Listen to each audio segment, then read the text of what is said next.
Hi, I'm DKWILL. This is DKWILL Talk About It. And we're going to talk about articles like this, but we're going to talk about something more important than this. But you need people like me, if you're new to the crypto scene, to avoid falling to narratives like this. Narratives like what? Shiba Inu is on the verge of a historic breakout, while XRP ETFs could end XRP. We'll see how likely that is. And Ethereum is going to flip Bitcoin. This article sheds all kinds of FUD on XRP while trying to draw your attention to the big lottery ticket in Shiba Inu. But that's designed for the newbies to come in and be suckered in to stupid bets. Because if you are going to make $1 million on a Shiba Inu trade in the cryptocurrency market, a bunch of people are going to lose $1 million too. What are the odds you're going to be that one that makes the money while the rest lose? Let's talk about that. Check the mic and make sure it sound right. And I hope the mic does sound right. Now let's talk a little bit about this and then get into the real meat of the story here. You see this little subheading here, crypto market today, Shiba Inu eyes of breakout levels. XRP's demise might start with the launch of ETFs. Lubin claims Ethereum will eventually overtake Bitcoin. Here comes Lubin again. These are all just players and narratives to play with the psychology of the market of the people who are not in tune to what's really going on, the newbies who are going to see a big surge in monies happening in the crypto market. They're going to come rushing in wanting to be a part of it, and they're not going to really know where to go, and they're going to trust articles like this. No, you shouldn't trust articles like this. You should trust content providers like this. I'm DK Will. Like and subscribe. But if you look at this article, you can see, look how many you can get at 0.00001238 for your money. And you're right, just a decimal point is 10 times your money, and another decimal point is 100 times your money.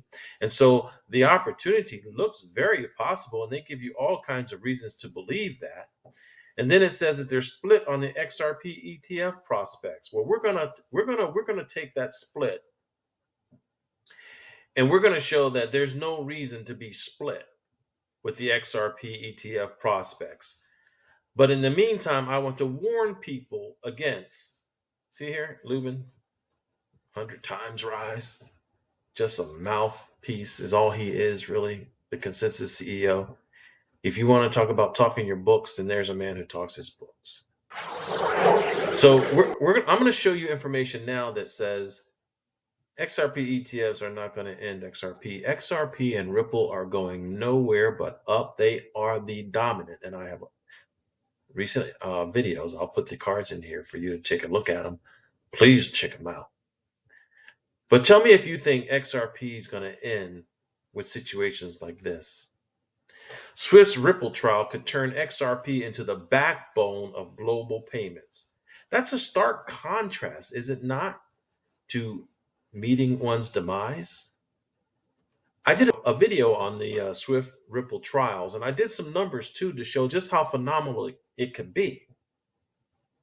And if you take the trillions of dollars and you do a multiplier of the current price of XRP and you go forward with the potential liquidity flow that would come from getting just 1% of Swift's volume, it would catapult the XRP price. And the first number is not a 1. But this article here shows that Swift is testing Ripple's XRP ledger and Hedera hashgraph to explore faster, cheaper cross-border payments under the upcoming ISO 20022 standard. XRP enables near instant payment. We know that settlement, with minimal fees, addressing the inefficiencies of Swift's current multi-bank system. Swift is just a messaging system. It sends messages back and forth saying this transaction took place and that transaction took place, but it doesn't settle anything. XRP sends the message and takes care of the settlement. But just like I mentioned, if just 1% of Swift's $150 trillion of annual transactions flow through XRP, it could create a $1.5 trillion in demand for the asset. What's the asset? XRP. Does that sound like it's on the verge of a demise while they're trying to attract those who don't know, to Shiba Inu, a coin that's probably going to disappear like counterfeit and all your money's going to go to waste. You heard it here first. Come on back and get some more. It says the Swift CIO fires back. For years, advocates of Ripple and its token XRP have argued that the San Francisco-based blockchain company could one day displace Swift as the backbone of global payments. The chief innovation officer at Swift fired back and dismissed the claims that a single crypto network could replace a cooperative infrastructure currently underpinning cross-border finance. That's not true. What Ripple says is true. One man's opinion. I'm not going to get involved in this argument. What I am showing you is Ripple and XRP and the XRPL is on the rise because, see, there's a problem with Swift. For decades, Swift has been a default system for transmitting payment instructions between banks. It's a messaging system. However, the process remains extremely slow and costly. International transfers could take up to 5 days and incur fees ranging from 20 to 40 pounds. My most recent video, I'll put the cards up here, discusses that. It lacks transparency, which customers often have little visibility over when funds will arrive after having done many wire transfers as an assistant manager at a bank. I can tell you that it's sometimes even frustrating to tell your customers it might take a few days.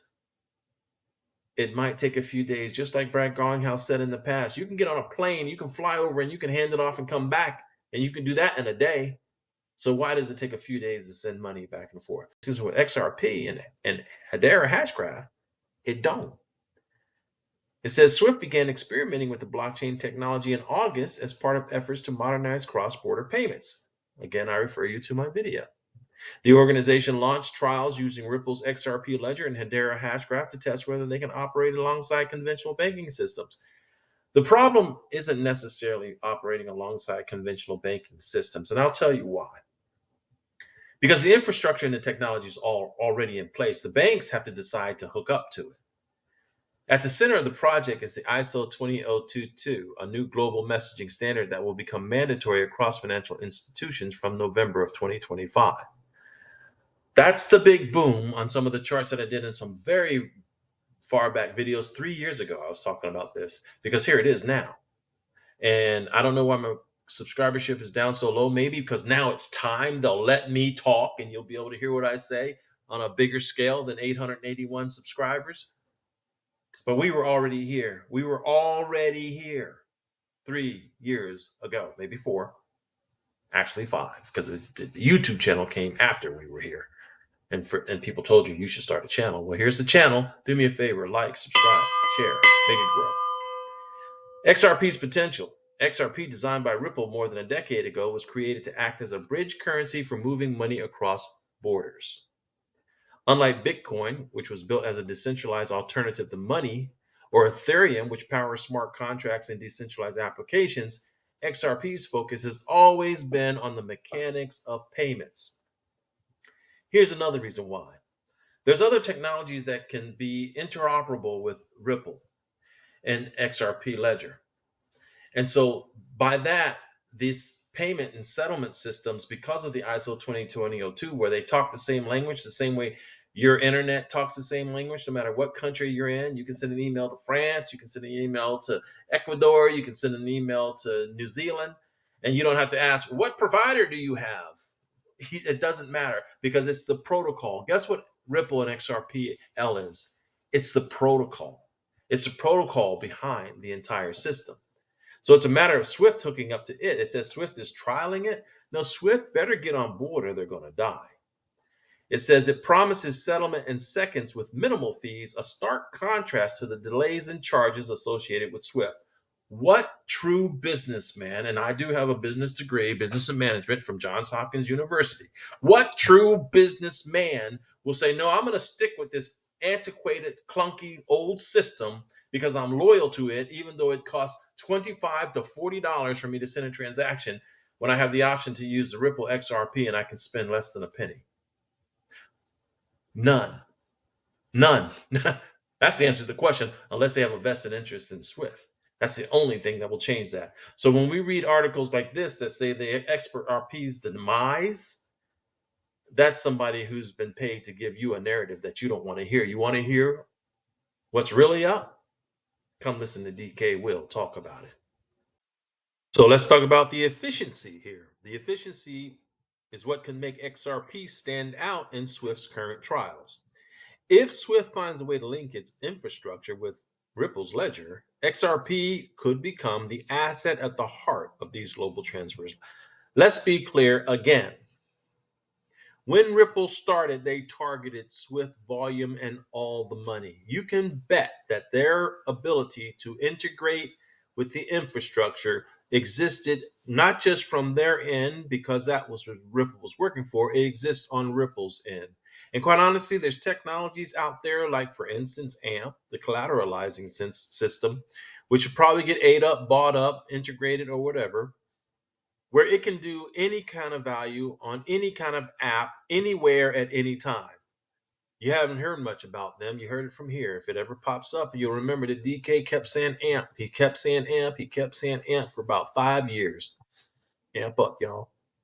In practice, this would mean that banks and payment providers using XRP as a bridge between currencies, eliminating the need for correspondent banks to handle the conversion. It will also eliminate the need for Nostro Vostro accounts, which is a bunch of idle capital sitting around going to waste because it's not doing anything.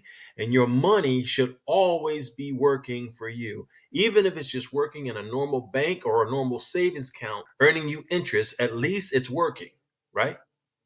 So, what would Swift integration mean for XRP? And here's what I want to talk about before we wrap this up and show some of the likes of which Ripple is rubbing elbows with to totally dispel this heresy of an article by Dan Burgeon about XRP ETFs could end, XRP. How about Ripple confirming that BlackRock is to attend the Swell Conference? BlackRock, the largest money managing firm on the globe, will be attending the Swell Conference for Ripple that's going to be held November 4th through 5th in New York City. And Maxwell Stein, the director of digital assets for BlackRock, will be one of the prominent, high-profile participants, I said, at the Swell Conference. So does that sound like we should put any stock in the fact that the XRP ETFs could end XRP? There's been talk about both Garlinghouse and Fink avoiding the questions about, is there going to be an XRP ETF? This kind of hints that there might be an XRP ETF because the deadline for the SEC's decision is right around the corner. And so the matters that I've been covering, the SWIFT developments, the ETF developments, and another thought about the ETF developments. In a prior video, I made the point that you probably will see the price go down a little bit at first, and that's where these things come in. They're going to do that to make you believe, oh no, I made a bad decision. You didn't. You didn't. And I'll put that video card in here too, so that you can look at that video without me repeating myself, to show how even when Bitcoin's ETF was released, initially there was a little downtrend and then it just took off and went up. And so that's probably exactly what's going to happen with the XRP ETF. It's buy on rumor, sell on news. I said that in the video. And so once that happens, people who are front running will try to take some profits while the surge is happening. That'll put the price down. That's not going to stay down. It's going to go up, because keep in mind, for an XRP spot ETF, they have to own the asset. And that asset is going to be even more in demand, because this article even mentioned Ripple signed partnerships with major financial institutions, including Japan's SBI, which introduced a Ripple backed stablecoin RLUSD. This is still from the same article that we started here with trial runs for XRP on the Swift system. And so in another video, I told you, remember SBI.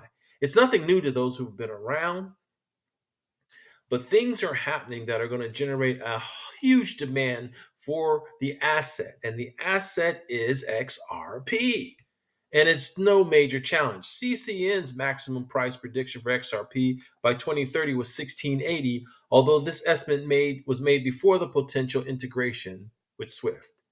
Now I got another video where I clipped from the Working Money channel, that gentleman with the contact saying that it's going to skyrocket right back up just to get you to get let loose of it. Gorilla grip, baby.